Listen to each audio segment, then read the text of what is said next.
Wa nafsin wa ma sawwaha fa'alhamaha fujuraha wa qad aflaha man wa qad khaba man. Tolong ibu garis bawahi ayat 7 sampai 8 dulu. Wa nafsin wa ma. Dah gini ya, lihat sini bu. Ini nafs bagi 2. Sudah? Dan demi jiwa manusia yang aku ciptakan sempurna. Saya ulang. Dan demi jiwa manusia yang aku ciptakan sempurna. Ini sumber kehidupan. Fa'alhamaha fujuraha wa taqwaha. Di dalam jiwa itu ada 2 potensi, 2 kecenderungan. Satu, apa yang disebut potensi takwa, semua sumber kebaikan di jiwa takwa. Sudah? Di sini inti semua kebaikan. Jujur, tenang, rendah hati, sabar, di sini semua. Prakteknya nanti bagaimana? Ibu ingin mempraktekkan sifat ketenangan tadi supaya muncul sakinah. Suami lihat, suami terikat, suami nyaman, suami tenang dan terjaga dalam rumah tangga. Ini yang harus diekspor di sini. Tapi ini punya lawan, namanya fujur, yang sering kita sebut dengan nafsu. Fujuraha wa taqwaha. Jadi kalau di sini ada jujur, di sini ada dusta. Awas, hati-hati. Di sini ada rendah hati, di sini ada sombong. Kalau semua dari tubuh kita sumbernya dari sifat fujur, maka yang keluar perbuatan buruk. Contoh, bu, lisan ini nggak bisa berkata kecuali jiwa kita memerintahkan, katakan ini. Kalau diperintahkan dari dalam hati kita, kolbu kita, katakan yang baik, keluarlah baik di lisan. Tapi kalau kata kolbunya keluar yang jelek dari sifat fujur, maka keluarlah yang buruk. Karena fujur adanya di nafas, yang buruk disebut su, nafas dan su disingkat jadi nafsu. Itu ada di Quran surah ke-12 ayat ke-53. Paling kiri sebelah atas di mushaf. Quran surah 12 ayat 53. Wa ma ubarni'u nafsi innan nafsa la'ammaratum bis su. Nafas ketemu su menjadi nafsu. Pelan-pelan. Jadi nanti semua tindakan-tindakan manusia itu kalau bukan dari jiwa takwanya, keluar dari perintah nafsunya. Kalau dari nafsu itu keluar keburukan, diminta mencuri, diminta mencela, diminta berzina, diminta selingkuh, itu nafsu semua. Kalau keluar dari jiwa takwa, keluar yang baik semua. Aura baik, kemuliaan, kebaikan, kesopanan, itu takwa.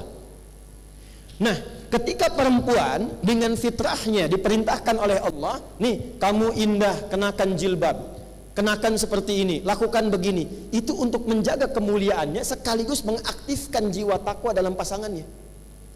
Jadi kalau ibu seketika mengenakan pakaian begini, pakai jilbab, bagus, tertutup, itu pasti laki-laki hormat, bu. Hormat itu, gak akan ganggu ibu. Ibu gak percaya silahkan. Preman sepreman-premannya, lihat ibu berjilbab, rapi, bagus, itu untuk menggoda, untuk mengusik, itu sungkan. Ganggu tuh, lewat.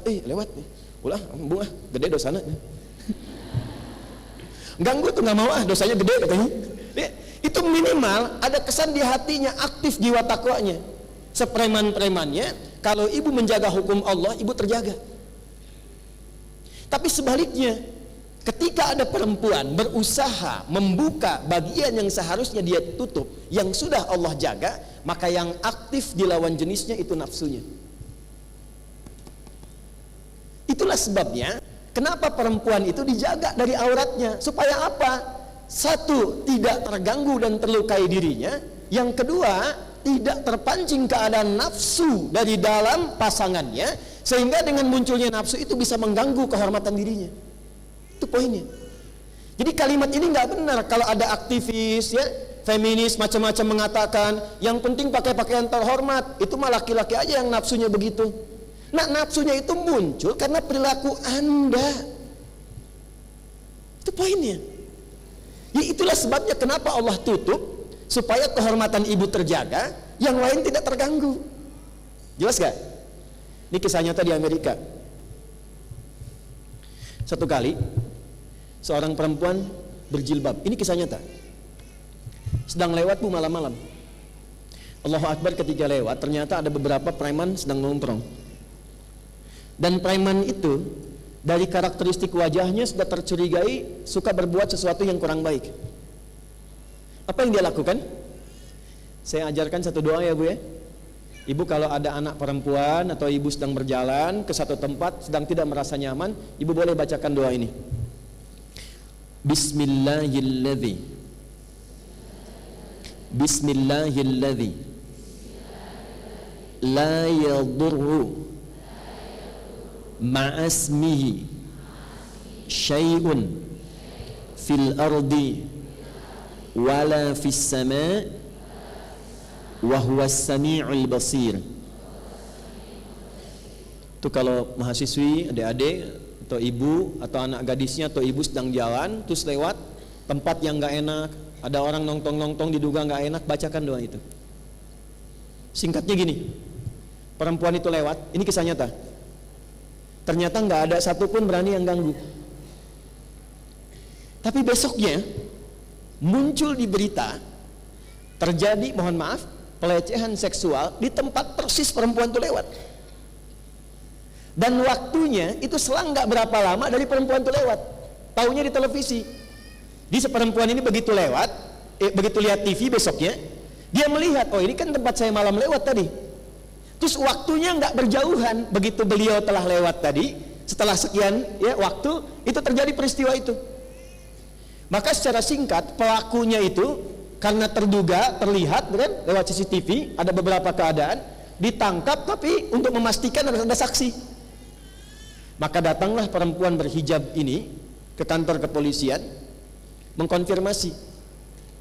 Ketika kemudian diperlihatkan, betul, itu juga yang saya lihat ketika saya melewati tempat itu. Penasaran setelah itu, maka dia datangi pelaku tadi, dia tanya, perempuan ini, saya mau tanya pada Anda, kan sebelum perempuan yang Anda lecehkan itu lewat, saya akan lewat. Kenapa Anda nggak lecehkan saya? Apa jawab preman-preman tadi? Mereka katakan, kami tidak berani melecehkan Anda. Kenapa? Karena saat Anda lewat tadi, di samping Anda itu ada pria-pria berbadan besar yang selalu menjaga Anda saat lewat. Ini kisah nyata. Kisah nyata. Dan ini janji Allah di surah Fussilat. Ketika seorang hamba istiqomah mendekat kepada Allah, Allah turunkan malaikat untuk menjaganya. Innal ladzina qalu rabbunallahu tsummas taqamu tatanazzalu alaihimul malaikah alla takhafu wa la tahzanu. Orang yang istiqomah mendekat karena Allah, mengerjakan sesuatu karena Allah, ibu berjilbab karena Allah, Allah kasih hadiah, ibu ingin pakai karena Allah, saya gunakan karena Allah. Kata Allah, siapapun hambaku yang melakukan segala hal karena aku turunkan malaikat khusus untuk menjaga dia selama dalam kehidupannya. Itu poinnya. Lalu ditanya lagi, kenapa perempuan yang itu engkau lecehkan? Karena dia menggunakan tampilan yang begitu menggoda. Tuh. Jadi ketika Allah turunkan pakaian khusus untuk perempuan, sesungguhnya untuk menjaga kehormatannya dan melindungi dia dari perbuatan yang tidak menyenangkan. Itu poinnya. Ya, jelas ya?